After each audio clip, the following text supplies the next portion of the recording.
J'ai une passion. Depuis toujours, j'aime tout ce qui vole. Quand j'étais môme, je domestiquais les lucioles. Après, ça a été les papillons de nuit. Les petites choses éphémères. Et puis, en vieillissant, je suis passé aux oiseaux en toute logique. Voyez-vous, ça s'est fait naturellement, sans aucune difficulté. Ce passage, papillon, oiseau. Je vais vous montrer quelque chose. Une des plus belles choses qui soit.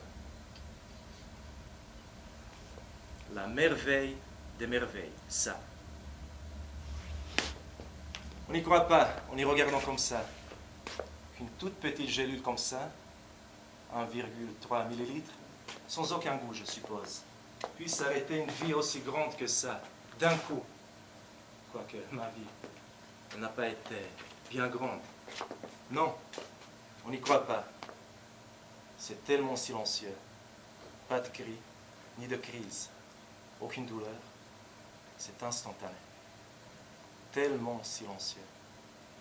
Vous pouvez l'avaler ou la laisser fondre sur la langue. Voyez-vous, comme un dernier médicament qu'on prendrait pour que tout aille bien pour toujours. Normalement, c'est ce qu'ils donnent aux singes en intraveineuse quand ils deviennent enragés après les expériences. Vous ouvrez la capsule, vous diluez la poudre et hop, ça provoque une crise cardiaque. Le temps d'un battement de cils, en un petit souffle, on redevient un nuage. On est dans le vent. On flotte. Tout léger. Léger. J'attendrai une nuit bleue pleine d'étoiles. Une nuit chaude et douce comme jamais. Comme la première nuit où j'ai rencontré Lucie. Lucie. Elle était mignonne dans sa petite robe bleue Vichy. C'était encore une enfant. Elle posait des questions sur tout et voulait tout savoir de ma vie. Oui, il y a quelque chose qui s'est détraqué. C'est drôle qu'un jour l'amour se taille quand on s'y attend le moins. J'irai ouvrir toutes les cages d'oiseaux et j'ouvrirai toutes les portes et je les regarderai s'envoler jusqu'au dernier et puis seulement je prendrai un grand verre d'eau glacée pour mettre ma petite gélule sur orbite. Je l'ai eu après Ignola. Ignola, ça a été terrible. J'ai échangé un couple d'oiseaux contre ça. Cette petite gélule. C'était mon couple d'oiseaux préféré. Et un monsieur, un chimiste, a voulu me les acheter. Je lui ai dit non, qu'ils n'étaient pas à vendre. Il m'a dit combien. Je lui ai répété qu'il n'était pas à vendre. Il a sorti ça, ce petit truc. Il m'a dit, et contre ça, est-ce que vous voudriez? J'ai regardé ce petit truc dans le creux de sa main. Ça m'a fait rire. Mais l'homme n'a pas branché. Il m'a juste regardé et m'a dit, alors, un couple d'oiseaux contre l'au-delà d'assuré. Qu'est-ce que vous en dites? Et c'était juste une semaine après Indra. C'était des oiseaux magnifiques. Ils changeaient de couleur toutes les saisons. Vous le saviez ça, ça change de couleur. C'était des inséparables pour l'éternité. C'est la légende de ces oiseaux. Quand un meurt, l'autre se laisse mourir. De faim, de soif et de chagrin. Il arrête de chanter, de se laver, de fermer les yeux. Et ses yeux deviennent rouges sans qu'on brûlait par la lumière. Et après, il tomberait de mort à côté pour rejoindre sa moitié. Généralement, ça prend pas plus d'une semaine. Avec ça, pas plus d'une minute.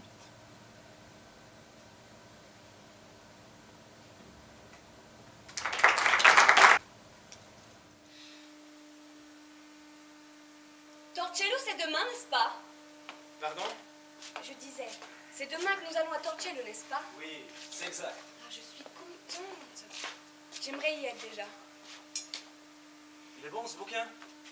Oui. Qu'est-ce que c'est? Ce nouveau roman de ce type, Sphinx. Ah ça, Jerry m'en a parlé. Jerry? Oui, Ah il m'en a parlé la semaine dernière au restaurant. Il a aimé. Bah écoute, Sphinx, c'est un de ses poulains. C'est lui qui l'a découvert. Ah, je ne savais pas. Le manuscrit est arrivé par hasard. Tu le trouves bon alors? Oui, vraiment, ça me plaît beaucoup. Jerry aussi, qu'il l'adore. Écoute, tu devrais venir déjeuner avec nous un de ces jours pour en discuter. Est-ce que c'est absolument indispensable? Je veux dire, il n'est pas aussi bon que ça. Tu veux dire pas assez bon pour que tu veuilles en discuter au restaurant avec Jerry et moi? À quoi ça rime, ce boniment? J'aimerais bien le relire maintenant qu'il est imprimé. Le relire? Oui, Jerry voulait que je l'imprime. Ah. Je le publie. Ah oui. Mais oui, naturellement, mais je refusais. Pourquoi? Oh. Il n'y a plus grand chose à dire sur ce sujet. Si. Ah bon? Et quel est le sujet, selon toi? Ça parle de la trahison. Non, pas du tout. Ah bon? Ça parle de quoi? Bah écoute, je l'ai pas tout à fait fini, je te le dirai. Bon, je compte sur toi. Évidemment, peut-être que je le confonds avec un autre livre. À propos, je suis passé à l'American Express hier. Ah? Oui. Je voulais changer des Traveler's Check. Ils donnent un taux beaucoup plus intéressant, tu sais, que si l'on changeait à la banque. Ah Je bon? veux dire, et à l'hôtel. Bref, il y avait une lettre pour toi là-bas. Ils m'ont demandé si tu avais un lien de parenté avec moi. J'ai répondu oui. Alors ils m'ont demandé si je voulais la prendre, cette lettre. En fait, ils m'ont donné. J'ai dit non et je l'ai laissée. Tu l'as eu? Oui, oui, Ah, tu as dû y passer quand nous sommes allés faire le pique-nique. c'est ça. Bon, je suis content que tu l'aies eu. Très franchement, j'étais sidéré qu'on me propose de prendre cette lettre. Écoute, en Angleterre, ce serait impensable. Mais ces Italiens, ils sont si décontractés.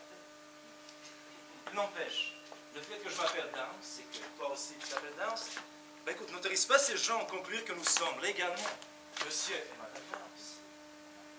Nous pourrions être, enfin, tout porte à croire que nous devrions être, mais totalement étrangers l'un l'autre. Dès lors, supposons que moi, ils ont considéré avec leur je m'en foutisme méditerranéen comme étant ton mari, ben je décide de prendre cette lettre en déclarant être ton mari. Et que je ouvre cette lettre, bah, que je la lis, par simple curiosité, et que je la jette dans le canal. Eh bien, tu n'aurais jamais eu, et tu aurais été spolié de ton droit légal de recevoir toi-même ton courrier. Et tout ça à cause du laisser-aller vénitien. J'ai une bonne envie d'envoyer une réclamation d'Auge de Venise.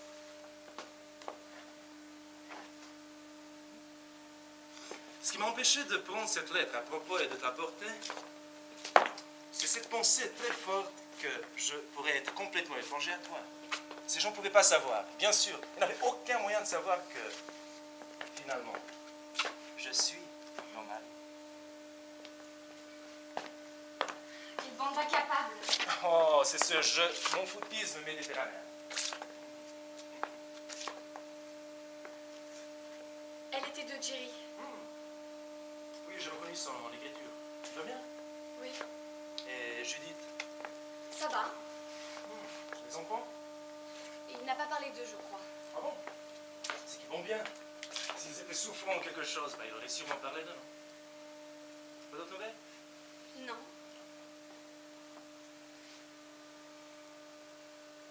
Tu es content d'aller à Torcello, non?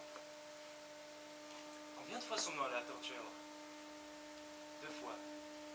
Je me souviens, tu étais ravie la première fois que je t'ai amené. Tu étais tombée amoureuse de cette île. Ça remonte à une dizaine d'années, environ 6 mois après notre mariage. N'est-ce pas? Je me demande si demain ça te plaira autant. Qu'est-ce que tu penses de Jerry, autant que correspondant?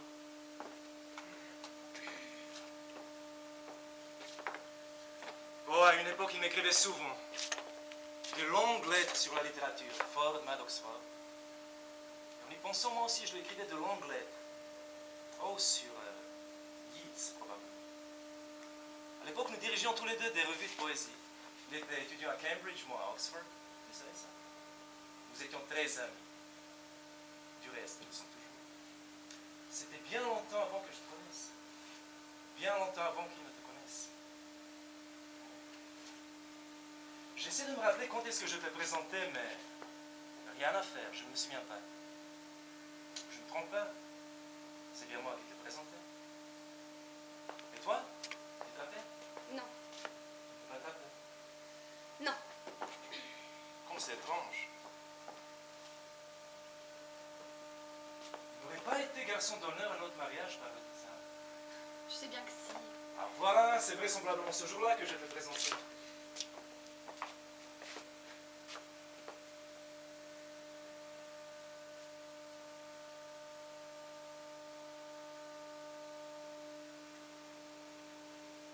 Pas d'autres nouvelles? Je veux dire, dans sa lettre. D'ordre professionnel, quelque chose en rapport avec le monde de l'édition.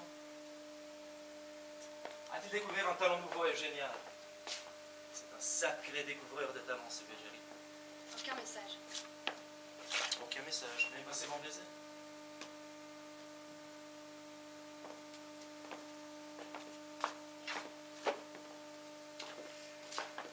Nous sommes amants. Ah oui. J'ai bien pensé qu'il devrait y avoir quelque chose comme ça. Quelque chose de cet ordre-là. Quand? En quoi? Quand as-tu pensé ça? Hier. Hier seulement. Quand j'ai reconnu son écriture sur mon bord. Jusqu'à hier, je ne doutais de rien.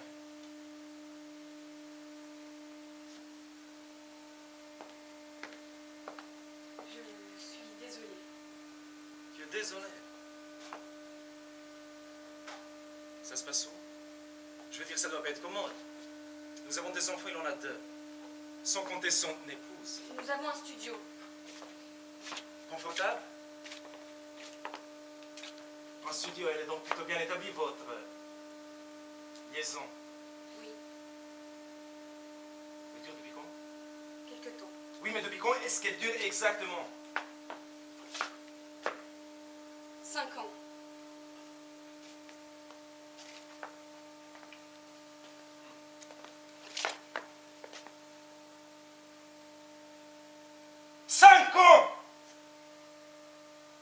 Ned a 1 an.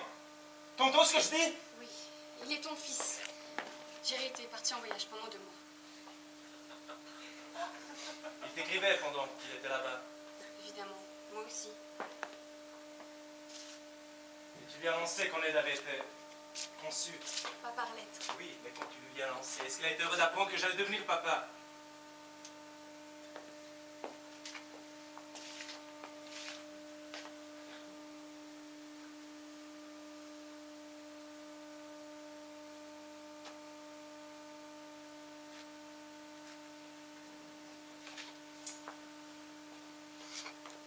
J'ai toujours beaucoup aimé Jerry. Pour être franc, je l'ai toujours aimé beaucoup plus que je ne t'aime.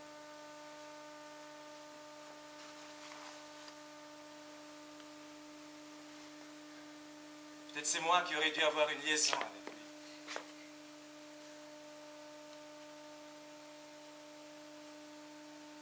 Dis, tu es heureuse d'aller à Torture?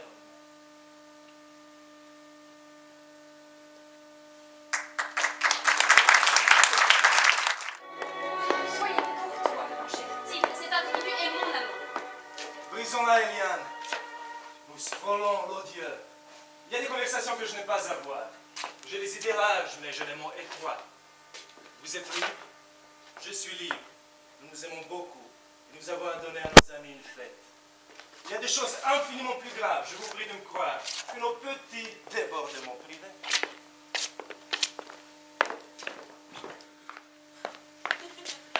Allons, décidément, je me lance. Je suis à Paris depuis 15 jours. J'arrive de Zagreb. Je suis jeune, élégant, millionnaire. Bref, je suis le plus parisien des Parisiens. Je m'habille chez le premier tailleur. Mon coiffeur est un coiffeur à la mode. Bref, j'ai tout. Tout, sauf l'essentiel. Une liaison qui me pose. Alors je me suis dit, qu'est-ce que je me suis dit? Allons voir la Dubarois. Je ne la connais pas, mais elle ne peut être qu'une femme très bien. Il me parle d'elle comme d'une des femmes les plus chics de Paris. Je m'enquière de son adresse et me voilà chez elle. C'est son salon. Il est très chic. Très très chic. Et cette porte, elle doit sans vous donner sur la... nous verrons cela plus tard.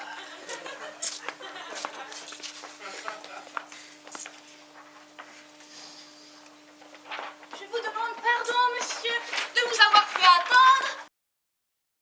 Ah, ma musique! Mais ça ne fait rien, mademoiselle. Oh, mais moi, je ne peux pas me passer de musique. Le fait est que la musique est un bien bel art. Ah, le plus beau de tous, monsieur. Je veux qu'il ait bonne opinion de moi. Moi, je l'adore. Je flatte ses goûts. Les commencements, par exemple, sont bien pénibles. Ma foi, je me souviens pas d'avoir jamais commencé. Il est très fat, mais c'est comme tous les artistes.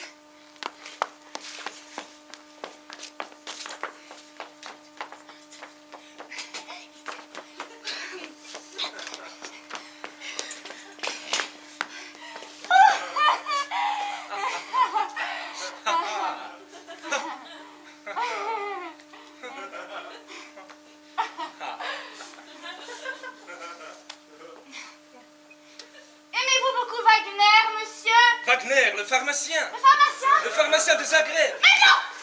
Le musicien. Le musicien. Ah oui, j'en ai entendu parler de Wagner. Il paraît qu'il fait de la musique. Et Mozart, qu'en pensez-vous? Mon Dieu, je n'y pense pas. Mais alors, quel est votre compositeur favori? C'est Darko Rundek. Darko Rundek. Qui est ça? Oh, c'est un de mes amis. Excellent musicien, l'auteur de Rook et Comédia aussi. Ah, je ne connais pas. Oh, mais c'est très bien. Pusti datisvira, dusza gineo, i boj se buke, to što svira, to su ruke. Mais entre-temps, j'oublie de vous expliquer Quoi donc, monsieur? la raison de ma présence ici. Je l'avais deviné tout de suite. Les femmes de Paris sont d'une perspicacité. En un mot, monsieur, je vous attendais. Vous me connaissez, non? Moi? Non, mais qu'importe toutes les connaissances. C'est vrai, cela ira tout seul. On dit que vous êtes très à la mode. Ah, j'ai un assez bon tailleur. Mais non! Je veux dire que vous êtes très lancé. Oh, parfaitement. Vous avez sans doute passé par le conservatoire. Conservatoire Boulevard Poissonnière, oui. Effectivement, j'ai passé devant. Quelle drôle.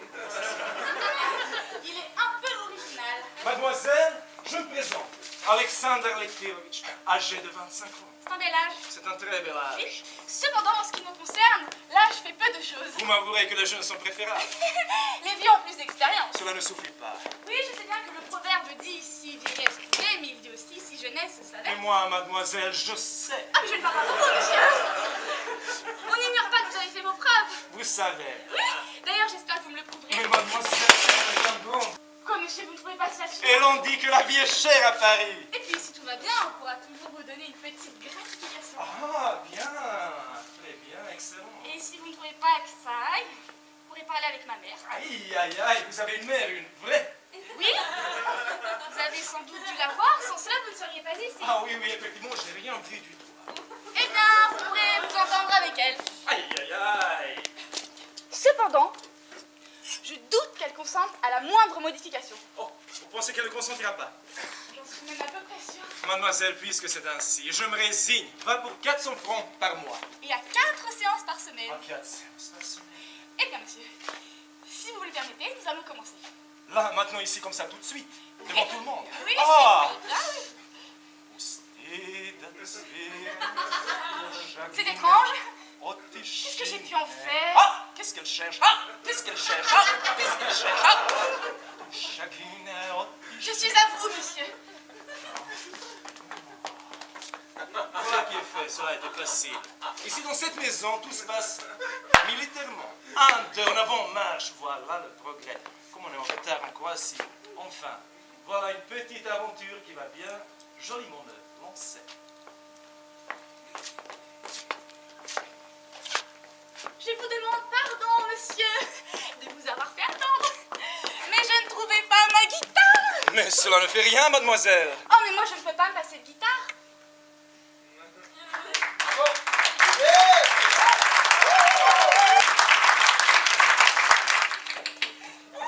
Oh, salut. Excuse-moi, Cherry, ça circule si mal, je peux pas trouver de taxi. Oh, toi, Oh, toi aussi, tu m'as manqué, ma princesse. Oh, je te veux, je te veux.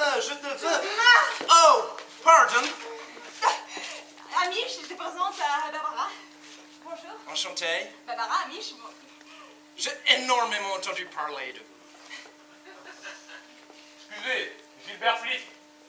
Bonne nuit, Gilbert. Bonne nuit, Barbara. Oh, c'est très charmant ici. C'est une vraiment très belle pièce. C'est Barbara qui a tout fait. Avec un coup de main d'Ikea. Félicitations. C'est elle qui a monté cette penderie. Oh, je suis impressionné. C'est un véritable nid ici. On sent qu'ici vous devrez vous sentir au centre de l'univers. Non, pas là, s'il vous plaît. J'ai peur qu'elle ne supporte qu'une espèce de poids. Oh, compris. À quoi elle sert alors? Pas à s'asseoir en tout cas. Mais c'est une chaise. Oui, c'est une chaise. Pour poser des choses légères. C'est ridicule. Non, Jerry, c'est pas ridicule du tout. C'est une chaise qui a une autre fonction. C'est entre une chaise et un ornement. C'est un ornement. Un ornement. Pour l'appartement, je vais être obligée de vous faire payer. Ah oui, bien sûr. Non, mais ce que je veux dire, c'est que c'est pas gratuit. Non, naturellement. Non, mais je voudrais pas qu'il y ait de malentendus. Il y en a pas, Barbara, il y en a pas. On paie. Barbara, est-ce que je peux vous dire quelque chose? Cette maison est magnifique et nous sommes reconnaissants tous les deux que vous avez accepté de la partager avec nous en payant notre part. Bien sûr. Bon, eh bien, je vous fais visiter. Après toi, chérie.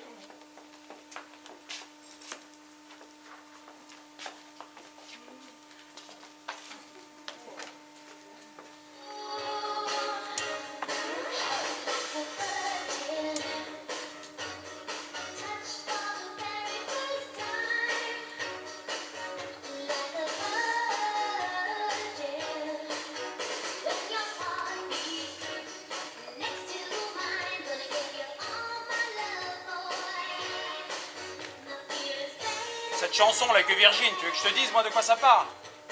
Ça parle d'une fille qui est mordue pour un mec qui a une super queue. Cette chanson, c'est une métaphore sur les grosses queues. Tu déconnes, ça part d'une fille qui est trop vulnérable. Elle a déjà baisé à droite à gauche un peu comme tout le monde et puis là elle se retrouve avec un mec qui a de vrais sentiments pour elle. Arrête ton roman photo, c'est de la merde pour touristes. Toby, bordel, mais qui c'est Toby? Like Virgin, c'est pas l'histoire d'une nana BCBG qui rencontre un mec comme il faut, là. Ça, c'est True Blue. Là, oui, d'accord, c'est à peu près ça, je suis d'accord. Laquelle déjà, True Blue? Quoi? Tu connais pas True Blue? C'était le grand tube de Madonna, il est resté au top du pop des semaines, et tu connais pas True Blue? J'ai pas dit que je connaissais pas, du con, c'est l'air que j'ai oublié. D'ailleurs, moi, Madonna, je suis pas vraiment un fan. Ah, moi personnellement, elle fait chier. Moi, j'aimais bien ces trucs du début, borderline, tout ça, mais son papa donc Twitch, là, non, décroché. Arrêtez, vous me faites perdre le fil, là. J'étais en train de dire quelque chose et je sais même plus ce que c'était. Ah, Toby, oui, la petite chinoise. Son nom de famille, ça alors ça m'échappe. C'est quoi ça? Oh, c'est un vieux carnet d'adresse que j'ai retrouvé dans un veston que je n'ai plus. C'est quoi son nom de famille déjà? Bon Dieu de merde, qu'est-ce que je disais déjà, moi? Je disais que True Blue, c'est l'histoire d'une nana BCBG qui tombe sur un mec bien et que Like Virgin, c'est une métaphore sur les grosses queues. Oui, voilà. Je vais vous dire ce que c'est, Like Virgin. C'est l'histoire d'un triqueur qui est une vraie machine à baiser. Le matin, à midi, le soir, la nuit, sans arrêt. La queue, la queue, la queue, la queue, la queue, la queue. Et combien de coups de queue ça fait Un ça paquet. Et un jour, elle rencontre ce mec qui est monté comme un rhinocéros. Et là, alors, il la défonce. Ce con, il est comme Charles Bronson dans La Grande Évasion. Il lui creuse un tunnel, alors elle prend son pied à tout va et elle sent des choses qu'elle n'avait jamais senties auparavant. La douleur. La douleur. Chou. Toby Chou. Elle hurle de douleur. Et c'est étrange que ça lui fasse si mal, hein, étant donné qu'elle est bien rodée. Mais quand ce mec la trombonne, elle a mal. Ah ouais, elle a mal exactement comme la première fois. Et lui, la machine à baiser, ça lui rappelle l'effet que ça fait de se taper une vierge. D'où le titre de la chanson, Like a Virgin. Wow. Donne-moi ce putain de carnet. À quoi tu joues là, bordel? J'en ai plein la tête de tes Rends-le-moi ce conneries. carnet. J'en ai plein la tête de tes conneries. Ce carnet de merde, je te le rendrai en sortant. Comment ça en sortant? Je le veux maintenant. Ça fait pas loin de 20 minutes que tu n'arrêtes pas de nous le casser avec le nom de cette jeune fille Toby. Toby Chang, Toby Wang. Tu nous les casses, Charlie Chang. Il y a la super queue de Madonna qui me rentre par l'oreille gauche et Toby la Jab ou je ne sais quoi par l'oreille droite. Rends-moi ce carnet. Tu promets de ne plus le sortir? Qu'est-ce qui me plaît, bordel, tu piges? Bon, je le garde sur moi alors. Eh Joe, tu veux que je flingue ce con? Oh merde. Si tu me fais un grand rêve, tu me demandes pardon très bien. Et vous écoutez l'émission de radio de Kebili, Super Son des 70s, le week-end? Ouais, moi ouais, c'est génial. Vous entendez les chansons qui passent? Alors l'autre jour, il y avait Heartbeat is a Long Beat par Tony Di Franco et la famille Di Franco. Bon Dieu, ce truc-là, je l'avais pas entendu depuis le jardin d'enfant. Tout à l'heure, en venant en bagnole, il y avait The Lights Went Out in Georgia. Oh, cet air-là, dans le temps, c'était un tube, hein. Bah moi, à l'époque, j'ai dû l'écouter 120 milliards de fois au moins. C'est tout à l'heure seulement que je me suis aperçu que la fille qui chantait ça, c'est elle qui tue Andy. Ah oui, Vicky Lawrence. Et t'avais pas pigé que c'est elle qui te bousille? Non, je croyais que c'était la fille qu'Andy a trompée. Il explique tout à la fin de la chanson. Je le sais, tête de nœud, je viens de l'entendre. C'est ça que je vous explique, justement. La tête de nœud, c'est celui qui a jamais pigé les paroles de cette chanson de merde. Bah, il faut croire que j'étais toujours bourré quand je l'ai entendu.